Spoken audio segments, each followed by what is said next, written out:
My name is Robert Moniot, and I'm the writer and director of The Ice Cream Man.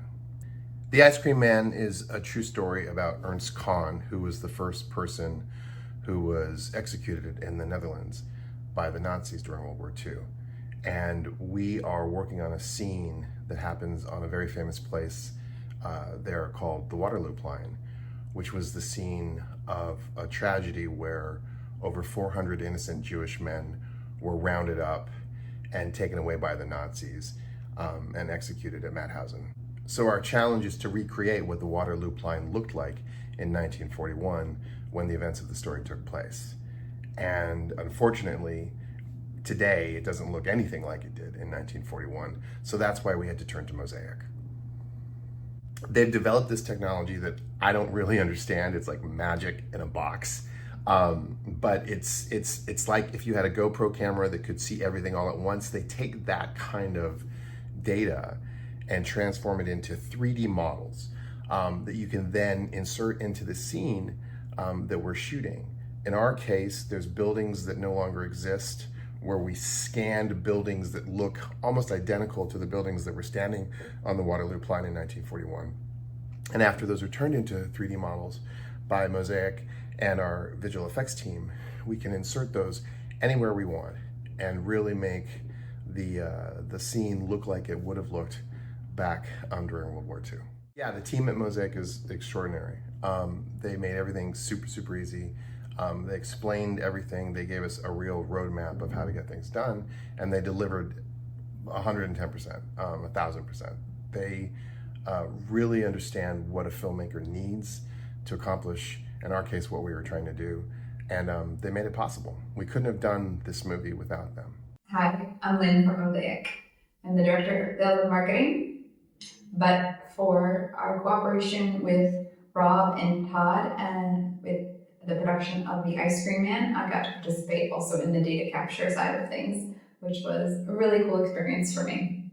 I was the one tasked with doing most of the walking, which was actually not a lot. It was about, I think, less than an hour that I had the backpack on, and I was walking back and forth across the Waterlooplein, trying to capture as much data as possible.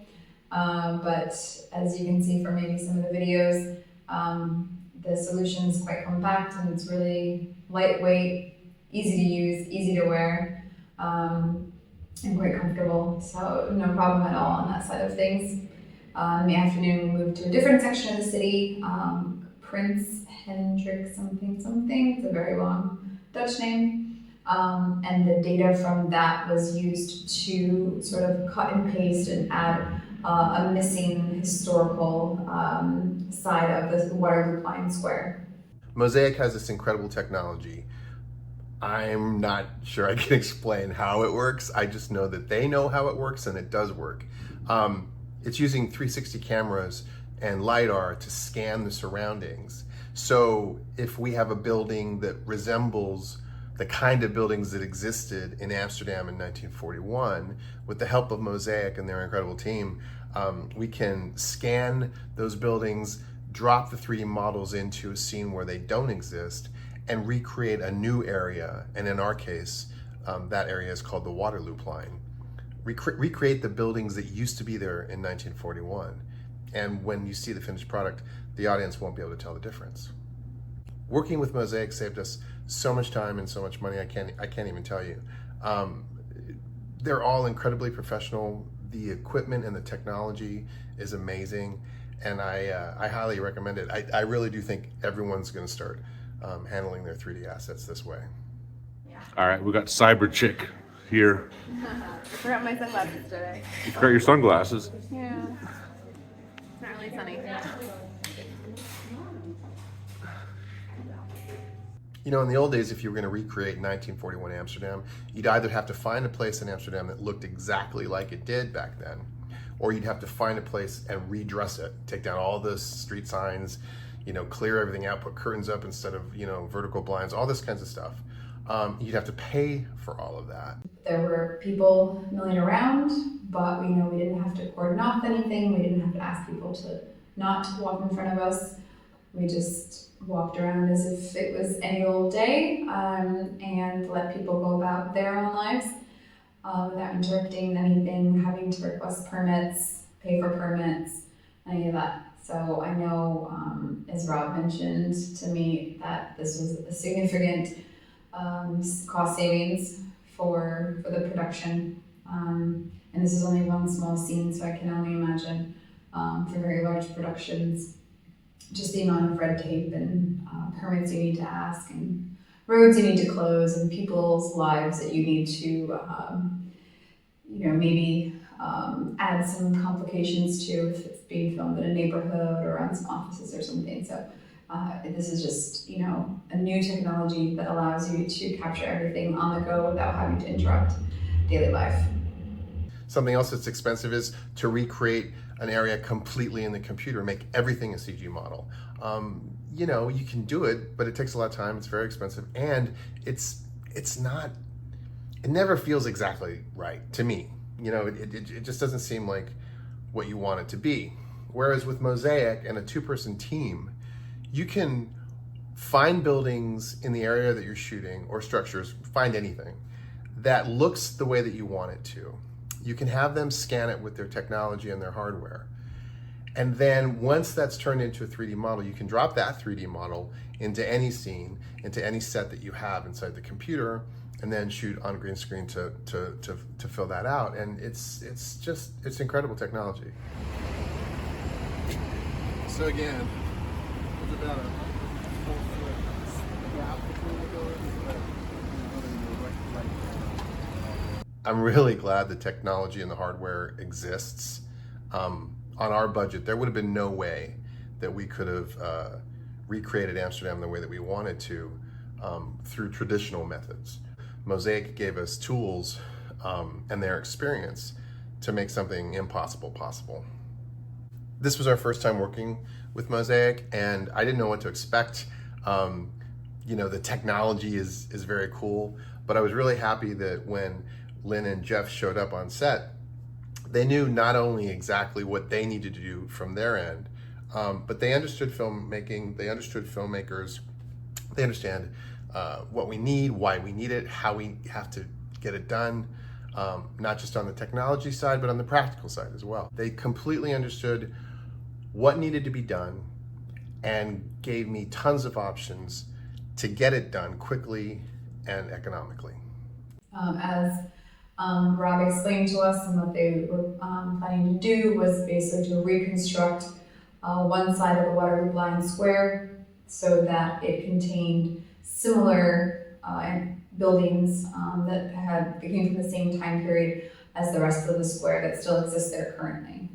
So we scanned all of Waterlooplein with a backpack camera, as well as with drones, or with a drone.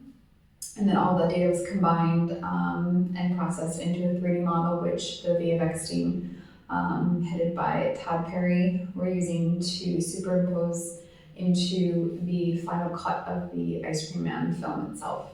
Well, I just think the technology is so cool. I mean, you take it out of the box, it looks like something out of Star Wars or Terminator or something like that, and you put this camera on your shoulders and this backpack, and people give you some looks at first, but after a minute you're just kind of like, you're blending in and you're walking around. In our case, you're walking around Amsterdam and you're getting all of this amazing architecture, on this little tiny ball. And it's really cool. It's just neat. We had a blast capturing all of the stuff that we needed to capture, and I can't wait to see everyone's faces once the finished scenes are there and old Amsterdam comes back to life. All because of Mosaic and what they do and how they do it. I think every filmmaker can benefit from using this technology. It really is, you have to see it to believe it, but it opens up possibilities that didn't used to exist.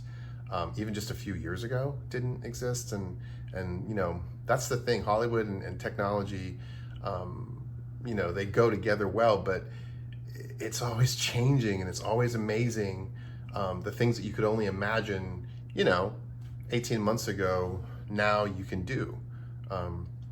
And so I think our job as filmmakers is to try to figure out how to harness those tools and use them in a way that helps us tell our stories in a more dynamic way. Working with Rob and Todd was a great experience. We had a few calls before we flew to Amsterdam with Todd, who's our technical lead, and with our technical lead on our side. And we discussed just the methodology of data capture, just to ensure that nothing was missed. But essentially, it was really just, us flying out there, 2 people, 1 device, 1 day of work, and that was it. Well, the thing that's cool about Mosaic and their approach to doing things for filmmakers is they have a lot of different versions of the technology. They have smaller form factor units that you can kind of get around really quickly with. They have bigger ones that you can mount on the top of a car and drive around.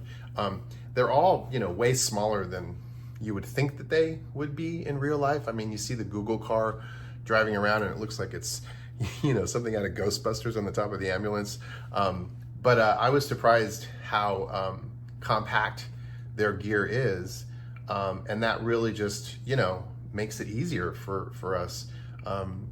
You're talking about, in most cases, a small road case on the plane, and you can be anywhere in the world. You can be in the Grand Canyon, you could be at Mount Fuji, you could be in New York City. In our case, you could be in Amsterdam. And having the ability to capture those surroundings that you're in and put those into your movie, it just blows my mind. It really does. It's I grew up watching George Lucas and his technicians at ILM like build these little things from scratch and spend all that time, and a few of them are friends of mine, and it's like, that was hard work. I mean, it's really hard work, and this is like, we just press a button, walk around for a while, and auto-magically, boom, it's done. It's a brave new world.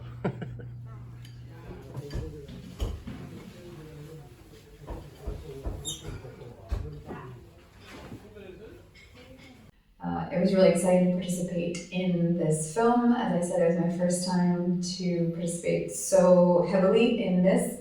I got to see Amsterdam. I got to say I was a part of the filming of a film. And I'm really excited to see with this film how it turns out and how it's received.